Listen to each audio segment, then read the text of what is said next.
How do you plead? Not guilty.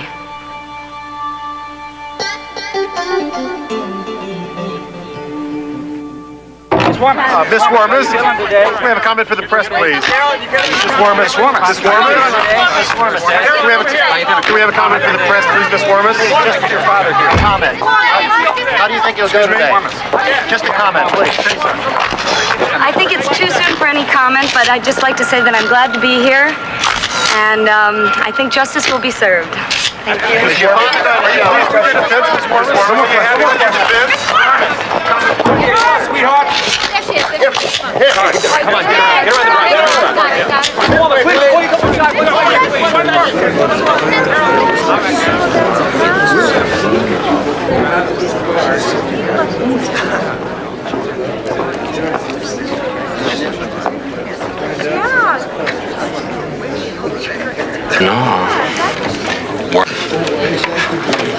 Thank you.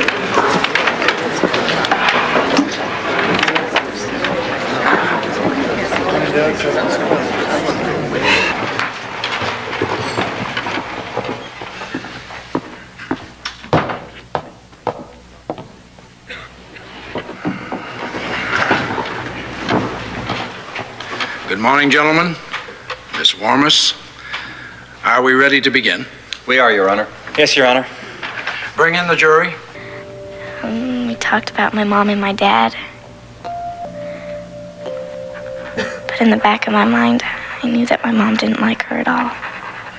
And what a great teacher he was. Kristen, could you tell us about your relationship with your two parents? Did you love her, Kristen? Protection, as you've stated. Why do you think she wanted a silencer? Well, the silencer might have been my idea. What'd she think of this idea? I believe I gave it to her the first week of January, 1989. No! No!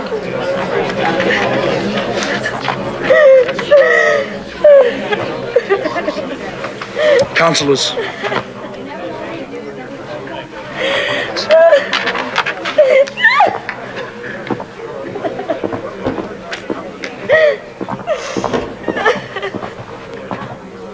Do you have any idea what's going on? I'm not quite sure, but she hasn't been feeling well, Your Honor. This morning, as my assistant was driving her here, she fainted twice and she was vomiting up blood. Well, do you believe Miss Warmus will be able to continue today, or would you prefer that I just... Let me talk to her. If it's at all possible, I'd prefer to continue.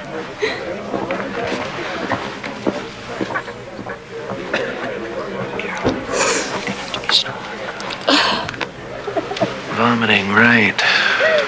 Lady's starting to lose it big time.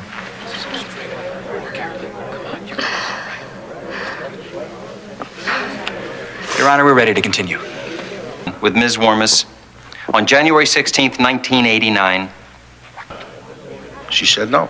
They were bludgeoned. And it was during this conversation that you asked her about the gun. Then she calls me back, and she says I didn't have to come.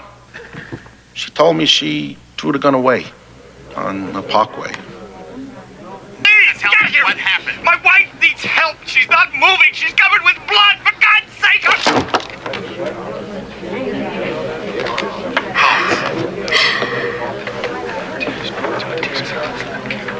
Did you ever see the defendant, Carolyn Warmus? I was playing in a basketball league in Manhattan.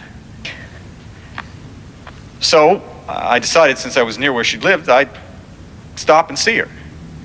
Because we hadn't seen each other since the wake.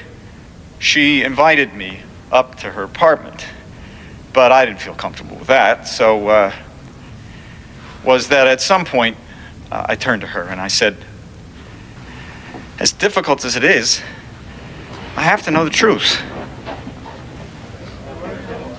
And she took both my hands in hers. I could never do anything to hurt you. Well, we continued to talk, and I told her that it had been so difficult and it had been terrible, and... Don't you dare follow.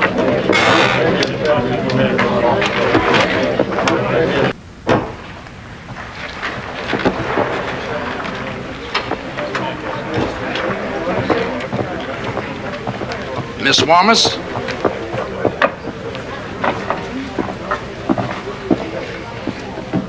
A defendant has a right and an obligation to be present at all stages of the trial. This means that you may not leave this room without my permission. Is that understood? What if you're at sidebar? Am I allowed to If come up at and any interrupt? time you absent yourself willfully without my permission, I will issue a bench warrant whereby you will be arrested and taken into custody and brought here. What if I deliberately stay away? Sit down!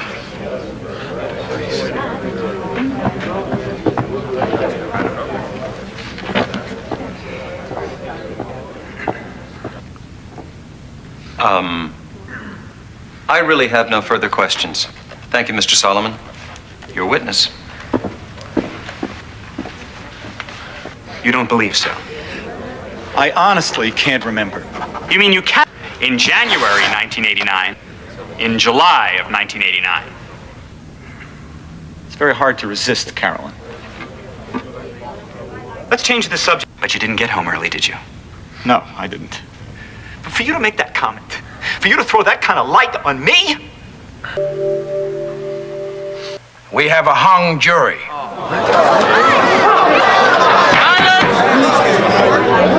The defendant pending a decision by the district attorney's office.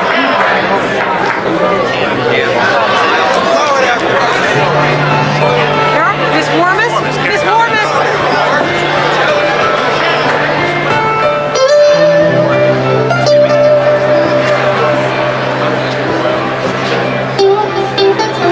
Nobody cares about me. Nobody cares at all. A little group.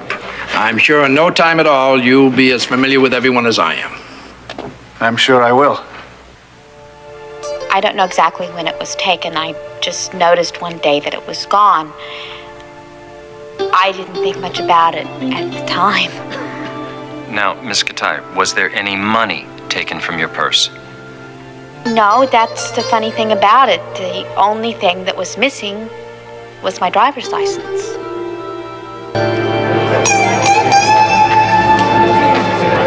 Tom Warmus.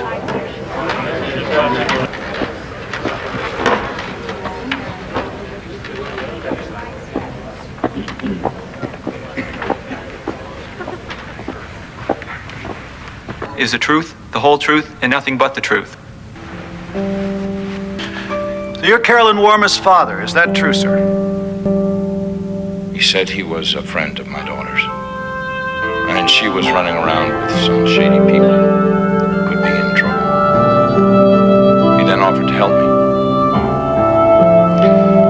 But that it would cost me big bucks. He said, I'm talking big, six-figure money.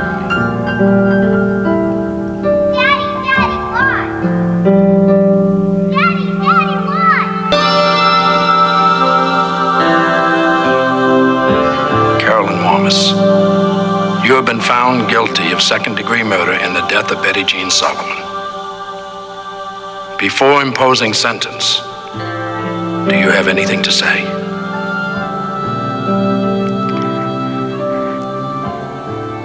I stand before you an innocent person. And this is very, very difficult for me. I am accused of making phone calls to a gun shop in New Jersey, which I never knew existed. I'm sorry I can't hear you. Your Honor, I never phoned Ray's gun shop. And I never went there. And I never stole Lisa Katai's license. I never owned a gun. Nor did I ever borrow one from Vincent Pargo.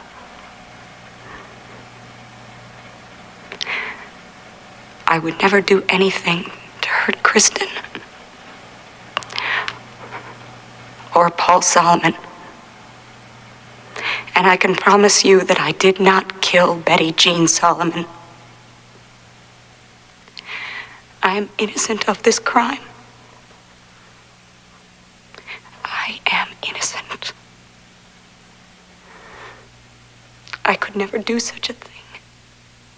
I can't hear you. So please, Your Honor, please don't hurt me for something I couldn't do. Something I wouldn't do.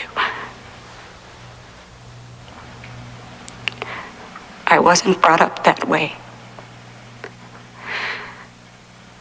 If I'm guilty of anything,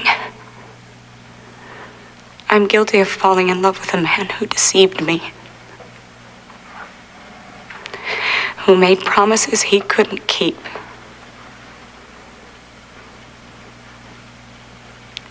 Never intended to keep.